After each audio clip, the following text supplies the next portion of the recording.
You may be wondering what mustard and mayo is. Let me give you a little example.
Alrighty, and we're back. Today, if you haven't figured it out, we are on the tail of the Dragon. Immediately as I hit the scenic overlook, there would be traffic. I'm gonna have faith though, this car is gonna pull over. We're just gonna stick it out together. If you're asking why I haven't done this road before until today, at least on video for commentary and blogging and vlogging or whatever, is because everybody's already done it. I am not the first. I'm about probably the 5th or 10th thousandth person to do this. Only thing that's unique is it says on my channel and on my webpage. If you have not seen one of these videos before and this is your first one, hey, look at this guy. I appreciate this. Look at that. Yeah.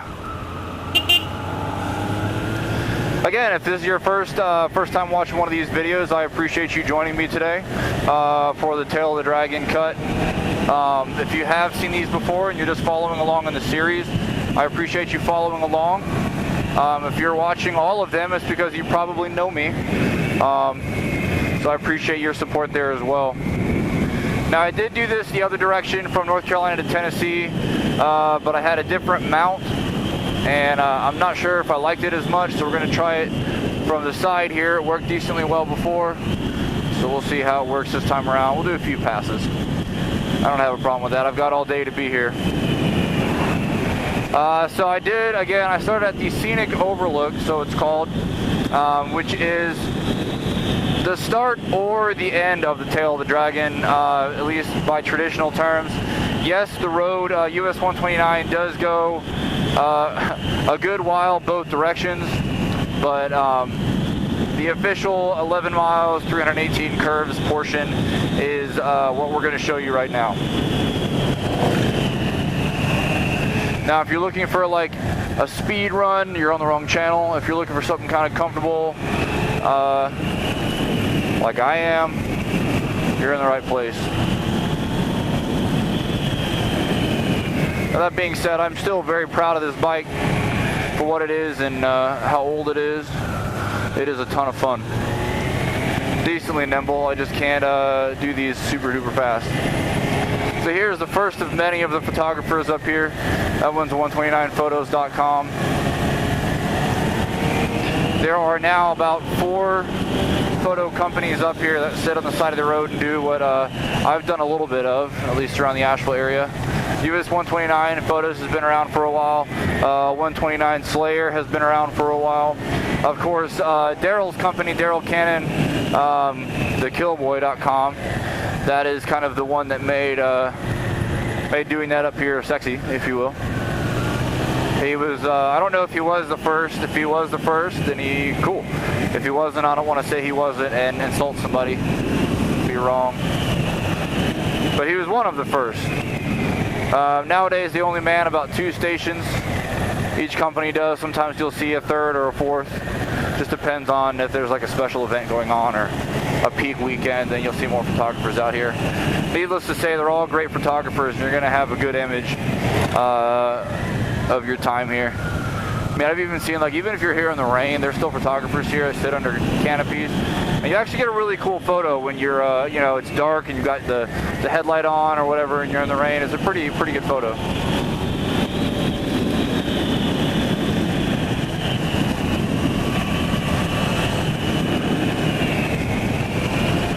Now, I am going to tell you, in my opinion, this is totally my opinion, the Mustard and Mayo official opinion, is that this road is not that technical. It's more of an endurance race. If you're not paying attention, you can have blind corners and things pop up on you. But for the most part, I mean, these corners are generally banked in your favor. A lot of these corners you can see through, like I can see that blue car. I don't know if the GoPro picks it up. I can see, believe it or not, catching up on somebody. And so as long as you're just paying attention and you've gone up and down this road a few times before you try to, like, you know, act like a speed demon, you'll just, you know, get the feel for things. Figure out, oh shit, there's that one corner that, you know, is really sharp or whatever. Just know that it's there and just expect it. The only time you're ever going to have a problem on this road or any road is, as the saying goes, when your speed exceeds your abilities. So that doesn't mean, fast is a relative term. Thank you, sir. Appreciate that.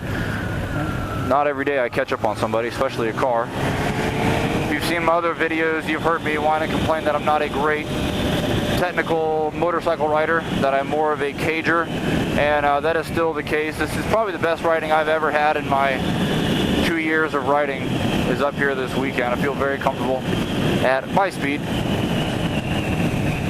But again, speed and ability. Could I go faster in a car? Yes, but that is because I have more ability in a car. Yeah, my left-hand corners, that's where I'm working. Not as smooth as my right-handers. For those of you that are paying attention and critiquing.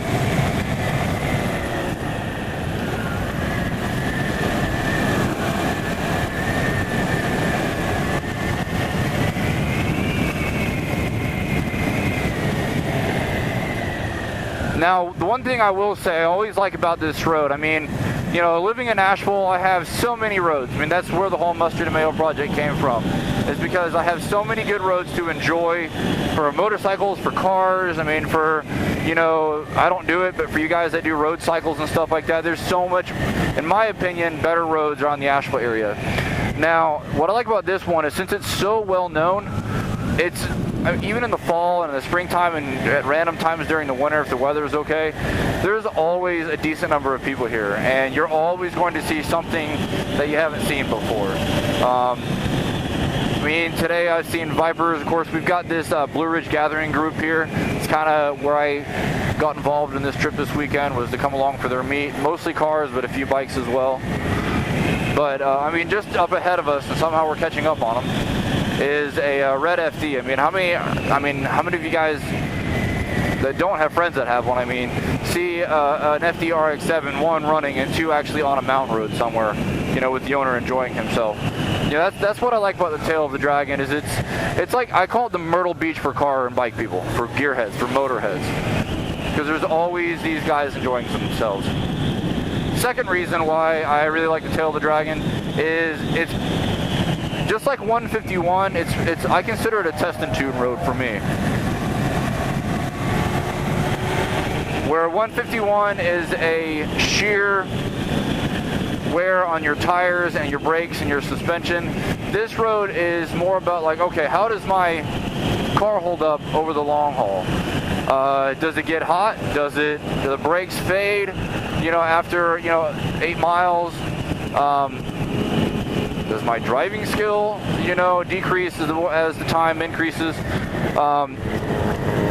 And with it being the speed that it is, it's about a second or third gear road for most people. So you're topping out at 70, 80 miles an hour for like a faster car, and most of your corners are about 30, 40 miles an hour. So it's a very mid-range road, which is why I like it. It's why a lot of people like it, because it doesn't matter if you've got a 400 horsepower car or 125 horsepower Civic. For the most part, this road will level out most of your horsepower ranges. Now, yeah, more power makes you a little bit faster, but I've seen plenty of guys be outrun by slower cars. Usually I'm the one in the slower car. So it's a lot of fun. Are there other great roads around here? Yeah. Everybody that's up here knows the Cherry Yellow Skyway. I consider it like the Blue Ridge Parkway, but they have a few more hills. It's a little bit twisty in the Blue Ridge Parkway, but it's about the same pace. Lots of motorcycles on there, and that's primarily cruisers, which I'm not saying there's a problem with. It's just not a road that you can enjoy for technical, you know, going fast reasons. 28, the Moonshiner, is a really good road. It's usually the way that people will come in to Lee's Deals Gap if you didn't come in through Robbinsville on 129. Nothing wrong with that road. It's where Fontana Village and the dam is, which is something you have to do when you come to visit here. It's just do it. Every single time, do it. I don't know. For me, it never gets old. But once you're up here, this is kind of it. I mean, there's some little side roads. You talk to some of the locals, they'll give you some little roads, but they're kind of bumpy. They don't have as smooth as pavement as this. I mean, I was up here in my Supra forever ago. It was a 3rd gen Supra. It was like slammed, and I was scraping a lot. Granted, that car was super low. It's just not as enjoyable. Which is, again, why I would still rather live in Asheville and come and visit the Tail of the Dragon. Now, changing topics, we are caught behind traffic.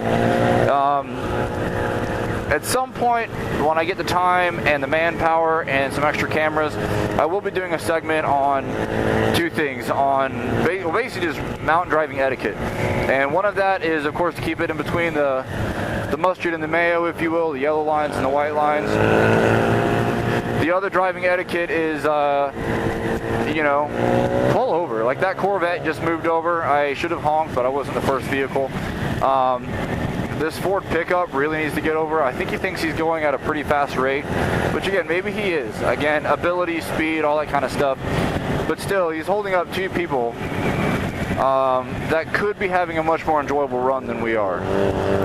Do I need to go faster? No. Am I like honking and waving and like gonna pass insanely? No. Partially because I'm recording. But it doesn't matter if you're the slow car or you're the fast car. There's always gonna be somebody that comes up on you. Now on a motorcycle, you know, everybody knows, little, you know, sport bike comes up, some guy's got a full suit and slicks on. I'm not even gonna like try. I'm just gonna bend over and let him take me.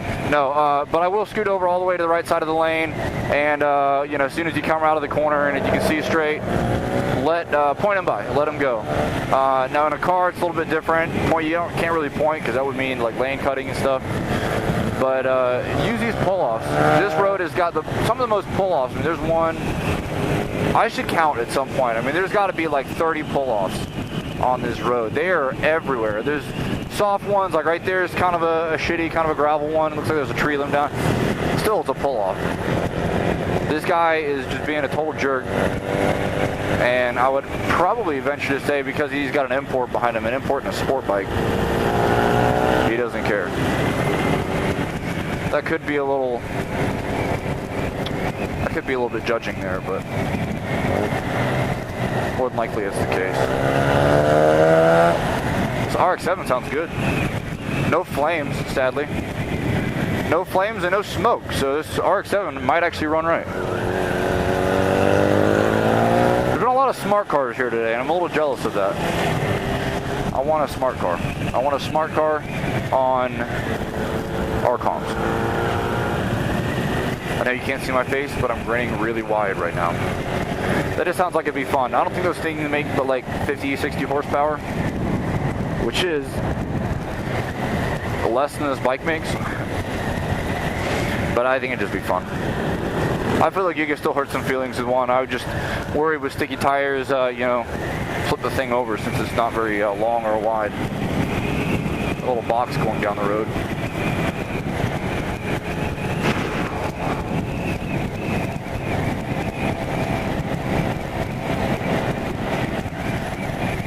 Ridiculously slow pace. good news is, on the last video, when I was going the opposite direction, there was like 2 cops just chilling. One was a state trooper that had just pulled up, watched him get out of the car and just stand there. I'm guessing he's just there as a presence, and I already passed where he was sitting, so I'm not quite sure where that guy's gone. We're getting close to the Tennessee line, so I imagine he's up here somewhere. He's either chased somebody down and pulled him over, or he's just hanging out. Again, as just like a presence patrol.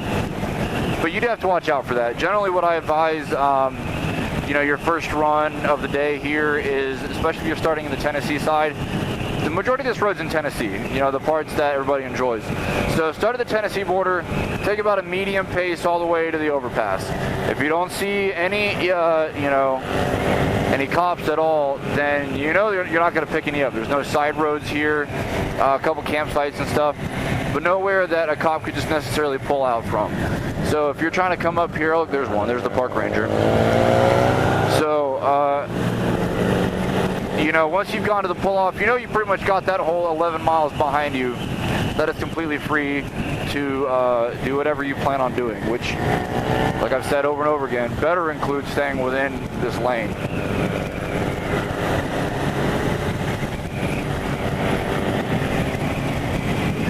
I used to kind of lane cut at one point, but that was also when I was 16.